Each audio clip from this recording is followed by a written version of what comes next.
I'm Jerry Hutchens, and I was in the ambulance service in the Rescue Squad 2 at the time.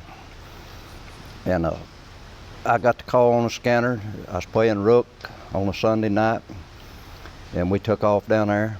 I went by and picked up Lloyd Davis, and we got down there. There was red lights all the way down through there. Had to park up on the hill, and it was pretty tough when we got down there. I can remember Earl going across the ladder, and they had ropes on him, and then somebody brought him a rain suit or something, or he was done wet all over.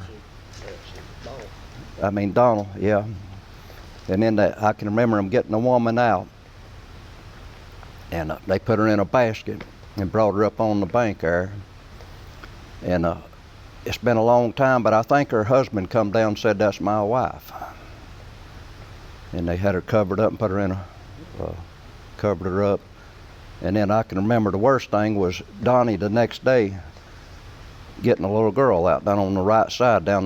She'd washed down the river probably 100 feet or more, maybe. And that always stuck with me, getting that little girl out. And I could hear them hollering on the other side, and come to find out one of my best friends was on the other side. Mike Matthews and his sister and his mother and dad.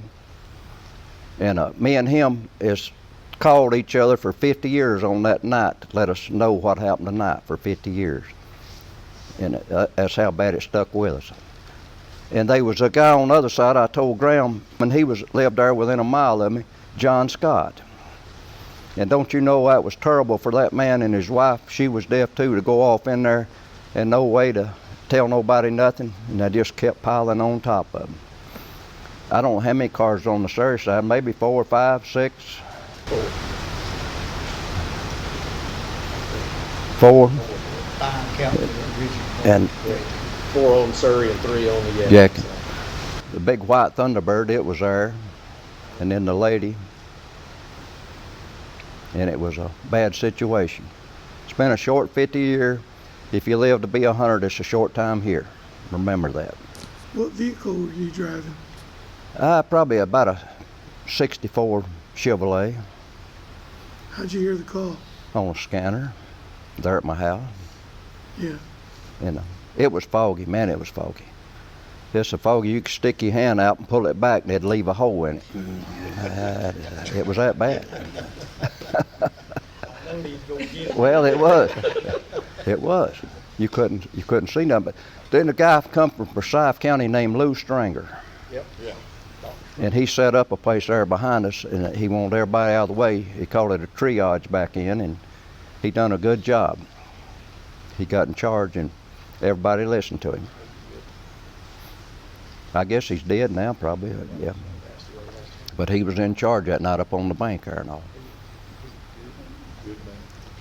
Did you have a rope around you too? What was No, I stayed on the bank. I was right there on the bank, and them boys, Donald, he was down in there, and he had a rope on him. Earl, it might have been 22, 50, 72, yeah, okay. What's going through a 20-something-year-old mind? Well, I didn't have much of a mind back then, but but it was scary. And I hope I don't never see it again. Well, it made the national news, and the next day it was on TV, NBC. The next night it was on there, told about the Siloam Bridge. I didn't think it would, but it made the national news. It was on TV. Jerry, do you remember anybody from like East Bend or Falk? You said you went and picked up Lloyd. Yeah, well, Keith Matthews was there, Kenny Hobson, everybody in that community was down there. They was all down through there. I mean, it was lined up. You had to walk plumb past Alton George's house when you come back up at night. When you went past Donald Starling's house going down the hill, could you? It was lit up, red lights, everything down through there. I'd say it's 4 or 5 fire departments down through there. Maybe more than that on both. So many we've got. I think we had some from South County coming in. We could hear. With the sheriff's department up there was directing traffic. Yeah. Like They had a guy there where you turned at the old Gertie Davis's store right there that night. And they was all motion, you know, come on down. You mentioned that Dr. Stringer was there. You know, Stringer was pretty, you know, even in his day here, you know, I've heard that, you know, people from Forsyth came, I believe Jimmy, I believe you took your EMT with Steve Ritchie Steve Ritchie was. from He there. got me in the squad. Do what? He was instrumental in getting me started in rescue squad. I worked with his daddy. He was a good guy. So one of the things that comes in now, were you building houses Oh, yeah. then too? Oh yeah. And everything. Was there any, so you mentioned Lloyd and other guys, Tootie Hicks and any of the guys from Fall Creek? They was all down there. Tootie was there. Keith Matthews was there. I can remember Kenneth Hobson was there. Everybody on that road was down in there.